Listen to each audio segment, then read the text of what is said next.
சண்டை மாதிரி ஐயா சத்தியமா சொல்றா நம்மளால எதிர்த்து பேச கோவம் வந்துச்சுன்னா ஒன்றும் பண்ண முடியாது. எப்ஜே உட்கார் எப்ஜே. சாரி சொன்னா இப்போ உன சாரி சொல். ஓகேண்ணா. நண்பர்கள் அனைவருக்கும் வணக்கம். நேற்று எபிசோடு எல்லாருமே பார்த்துருப்பீங்கன்னு நினைக்கிறேன். நேற்று எபிசோடு முடிஞ்சதுக்கப்புறம் லைவ்ல நிறைய விஷயங்கள் நடந்தது. அதை பற்றி தான் இந்த வீடியோவில் நம்ம டிஸ்கஸ் பண்ண போகிறோம். அநேகமாக கானா வினோத்துக்கு அடுத்த பாயாசத்தை போட போகிறாங்கன்னு நினைக்கிறேன். அந்த மாதிரி தான் ஒரு விஷயம் நடந்தது. அதை பற்றி பார்க்கறதுக்கு முன்னாடி இந்த வீடியோக்கு ஒரு லைக்கை போடுங்க. ரெக்வஸ்ட்டாக தான் இந்த விஷயத்தை கேட்குறேன். நீங்கள் லைக் போட்டிங்கன்னு வச்சுக்கோங்களேன், இந்த வீடியோ இன்னும் கொஞ்சம் புஷ் ஆகும், இன்னும் நிறைய பேர்கிட்ட போய் சேரும். அதனால தயவு செஞ்சு லைக் போடாமல் இருக்கவங்க ஒரு லைக்கை போட்டு கண்டினியூ பண்ணுங்க.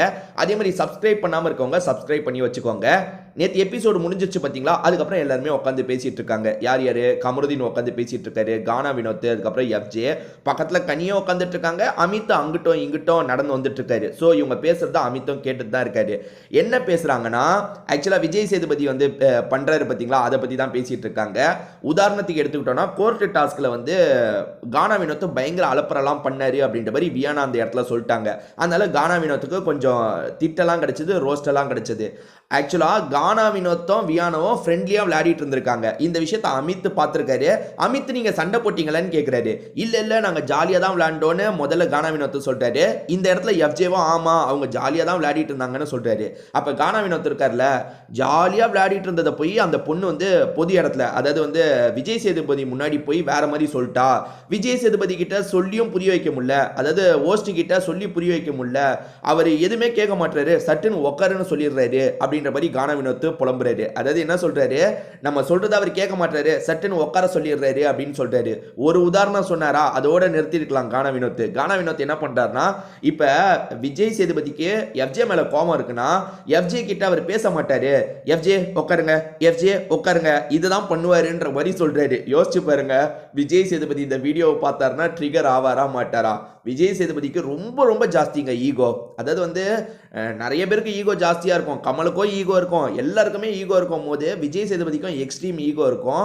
இதெல்லாம் பார்த்தா அவர் கொஞ்சம் கடுப்பாவார். அவர் கானா வினோத் மேலே மறைமுகமாக ஆக்ஷன் எடுக்கிறாரோ இல்லையோ, கண்டிப்பாக அடுத்த வாரம் இந்த விஷயத்தெல்லாம் கேட்பாரு பாருங்க. ஏன்னா இதெல்லாம் ஹைலைட்டான விஷயம். இதை தாண்டி இந்த எஃப்ஜே பையன் ஒன்று சொன்னான், எஃப்ஜே பையனும் மாட்டினான். அது என்ன தெரியுமா?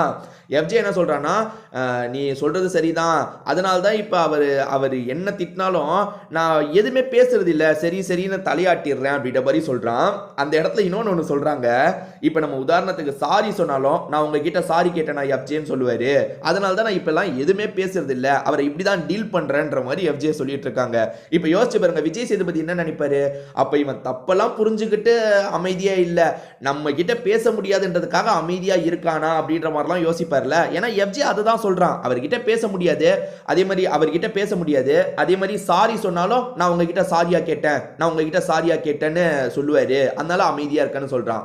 ஆனா விஜய் சேதுபதி அப்படிதான் கேட்பாரு. இப்போ ஒன்றும் இல்லை, நீங்க அமைதியா இருந்தீங்கன்னா ஏதாவது பேசுங்கன்னு, நீங்க சாரி சார்னு சொன்னீங்கன்னா உங்ககிட்ட நான் சாரி கேட்டேனான்னு, சரி விஷயத்தை எக்ஸ்பிளைன் பண்ணலான்னு போனீங்கன்னா பேச மாட்டாரு, நீங்க உட்காருங்க அப்படின்றாரு. நீங்க நல்லா கவனிக்கலாம், விஜய் சேதுபதி அதை தான் பண்ணுவாரு.